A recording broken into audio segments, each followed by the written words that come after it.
कांग्रेस सांसद और सदन में नेता प्रतिपक्ष राहुल गांधी ने एक बार फिर केंद्र सरकार को घेरा है। राहुल ने आरोप लगाते हुए कहा कि पीएम मोदी ने अपने अरबपति दोस्तों का 16 लाख करोड़ का लोन माफ किया, जिससे बैंकिंग सेक्टर पर दबाव पड़ा और अब इसकी सजा बैंक कर्मचारी भुगत रहे हैं। दरअसल राहुल गांधी का ये बयान आईसीआईसीआई बैंक के 782 कर्मचारियों की नौकरी से छुट्टी होने पर आया है। राहुल ने बैंक से हटाए गए कर्मचारियों के डेलीगेशन से मुलाकात की, जिसका वीडियो भी उन्होंने शेयर किया है। मैं यहाँ पे 8 साल से लोन्स की रिकवरी देखता था सर, पूरे एनसीआर दिल्ली की। आरएनआर का अवार्ड मिला 2019 में। 8 साल से सब अच्छा चल रहा था। सिस्टम में रिकवरी के नाम पे फाइनेंशियल मैनिपुलेशन करते थे सीए, ओपनली रॉन्ग फंडिंग किया इन्होंने एनपीए अकाउंट को। जब हमने रॉन्ग फंडिंग किया, रिकवरी के लिए कस्टमर के पास गए, बोलते 70% प्रिंसिपल को वेव ऑफ करके क्लोज करो, इसको खत्म करो।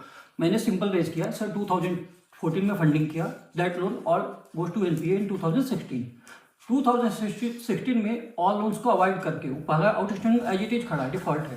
16 में अगेन सेम कस्टमर को 15 लोन अकाउंट फंडिंग की है।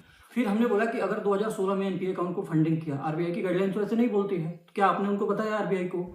कोई जवाब नहीं सर। हम बराबर मेल लिखते रहे। इमीडिएटली विद इन 14 डेज मेरे को डिमोट किया, मेरे को ट्रांसफर किए कि ट्रांसफर 15 दिन बाद से इफेक्टिव था, लेकिन मेल आ जाया अगले दिन आईडी ब्लॉक। आप जैसे कितने लोग होंगे आईसीआईसीआई बैंक में? 800 की लिस्ट ऑफिशियल लिस्ट में मिला है आरटीआई में। इनकी लिस्ट आपके पास है? Yes sir. इनके नंबर्स हैं, कांटेक्ट है? बैंक ने प्रोवाइड किया, सारी इंफॉर्मेशन है। बैंक सारा किस ग्रेड पे थे, कहाँ पे काम करते थे, थोड़ा लाइव भैया को दे दो।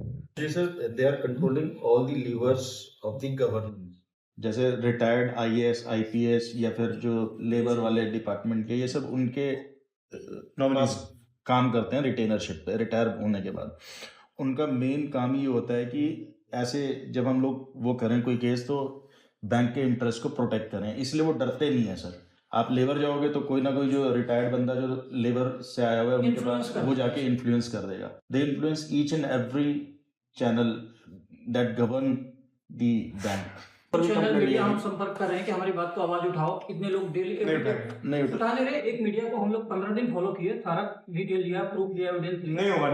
उसके बाद मीडिया का तो मेरा एक्सपीरियंस। राहुल गांधी ने सोशल मीडिया प्लेटफॉर्म एक्स पर आगे लिखा, आईसीआईसीआई बैंक ने 782 पूर्व कर्मचारियों की ओर से एक प्रतिनिधि मंडल ने संसद में मुझसे मुलाकात की। उनकी कहानियों में एक परेशान करने वाला पैटर्न सामने आया। कर्मचारियों को एनपीए उल्लंघनकर्ताओं को अनैतिक लोन देने का खुलासा करने के कारण प्रतिशोध का सामना करना पड़ा और उचित प्रक्रिया के बिना बर्खास्तगी झेलनी पड़ी। उनका ऑफिस में उत्पीड़न भी हुआ और जबरन ट्रांसफर भी किया गया।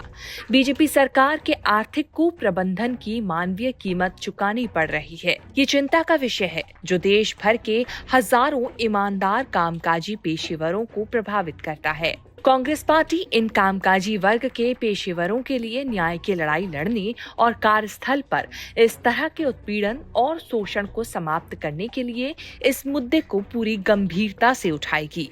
हालांकि मीडिया रिपोर्ट्स के मुताबिक आईसीआईसीआई बैंक ने आरोपों को खारिज करते हुए कहा है, हम स्पष्ट रूप से कहना चाहेंगे कि हम बैंक के किसी भी कर्मचारी को तब तक नौकरी से नहीं हटाते जब तक कि ईमानदारी या कदाचार का मामला ना हो। कानून का पालन करने वाला संगठन होने के नाते हम रोजगार कानून और प्रथाओं का अक्षरशः और भावनाओं से पालन करते हैं। हमारे द्वारा 782 कर्मचारियों को अलग करने के आरोप के संबंध में हम आपको सूचित करना चाहते हैं कि ये स्वैच्छिक रूप से सेवाएं छोड़ने के मामले हैं। किसके आरोपों में कितनी सच्चाई है, ये तो आने वाले दिनों में जांच के बाद ही सामने आ पाएगा। आगे इस मामले में क्या नया अपडेट सामने आता है, ये देखने वाली बात होगी। ब्यूरो रिपोर्ट, न्यूज़ तक।